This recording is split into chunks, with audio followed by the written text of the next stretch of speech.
क्या देख रहे हो आप लोग? कुछ है क्या आप लोगों का? ये कुछ दिखाना चाह रहे हो? चलिए अपने इधर। সন্দেশখালী ও বনগাঁয় আচমকা হামলার পর কিছুটা থমকে ছিল, কিন্তু শুক্রবার পুরনিয়োগ দুর্নীতি তদন্তে ফুল ফোর্সে অ্যাকশনে নামলো এনফোর্সমেন্ট ডিরেক্টরেট। সাত সকালে একাধিক দলে ভাগ হয়ে চলল ত্রিফলা ম্যারাথন তল্লাশি অভিযান। খাদ্যমন্ত্রী পুরমন্ত্রীর পর এবার দমকল মন্ত্রী সুজিত বসুর বাড়িতে হানা দিল কেন্দ্রীয় এজেন্সি।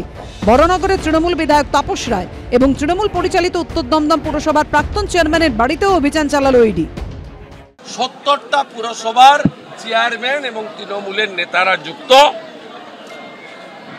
ব্যাগ গোছানো শুরু করুন, সঙ্গে শীতের জিনিসও রাখবেন। সিবিআই এর এফআইআর নেমড শুভেন্দু অধিকারী, কেন তার বাড়িতে রেড হচ্ছে না?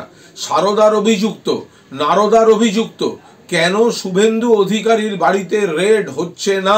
তার বদলে বেছে বেছে নেগেটিভিটি তৈরির জন্য তৃণমূলের বাড়িতে এই জিনিসগুলি করা হচ্ছে। রাজনীতিতে বিজেপি পারছে না, তাই এইভাবে এজেন্সিকে নামিয়ে মানুষ সেটা ধরতে পারছে না। ঘড়ির কাঁটায় তখন প্রায় সকাল 6:30। ইডির অফিসাররা প্রথমেই পৌঁছে যান উত্তর 24 পরগনার বিরাটির খলিশাকোটা পল্লীতে। গন্তব্য তৃণমূল পরিচালিত উত্তর দমদম পুরসভার প্রাক্তন পুরপ্রধান ও বর্তমান কাউন্সিলর সুবোধ চক্রবর্তীর বাড়ি। তল্লাশিতে ইডি আধিকারিকরা চেষ্টা করছেন যে তার বিরুদ্ধে যে অভিযোগ রয়েছে সেই সংক্রান্ত কি কি নথিপত্র রয়েছে এবং একই সঙ্গে তার যে আয়ের ব্যয়ের হিসেব সেই সমস্ত নথিপত্রও কিন্তু তারা বাজেয়াপ্ত করার চেষ্টা করছেন। এর ঠিক 10 মিনিট পর ইডির আরেকটি টিম পৌঁছে যায় বড়নগরের তৃণমূল বিধায়ক তাপস রায়ের বাড়িতে। 105-এর বিবি গাঙ্গুলি স্ট্রিটের বাড়িতে ঢোকার পর লিফটে সোজা 4 তলায় তাপস রায়ের ঘরে পৌঁছে যান ইডির আধিকারিকরা। বউবাজারের যে আবাসনে তাপস রায় থাকেন তার নিচের তলায় রয়েছে তার অফিস। তৃণমূল বিধায়কের সেই অফিসেও এদিন তল্লাশি অভিযান চালায় ইডি। আমি ঠিক যেখানে রয়েছে এদিন এখানে 6:40 টাকা তাপস রায়ের যে বাড়ি 105 বিবি গাঙ্গুলি স্ট্রিট, এখানে আধিকারিকেরা আসেন এবং এই বাড়ির দুটি জায়গাতে, অর্থাৎ একেবারে টপ ফ্লোরে যে তার বাড়ি সেখানে এবং এই অ্যাপার্টমেন্টের নিচে অর্থাৎ গ্রাউন্ড ফ্লোরে যে অফিস রয়েছে তাপস রায়ের, যেখানে তিনি বসেন, সেখানে কিন্তু তথ্য তল্লাশ করা হচ্ছে। স্লোগান শুনতাম খেলা হবে খেলা হবে, আমাদের কবে হবে? এখন খেলা শুরু হয়েছে। তবে বড় চমকের এখনো বাকি ছিল।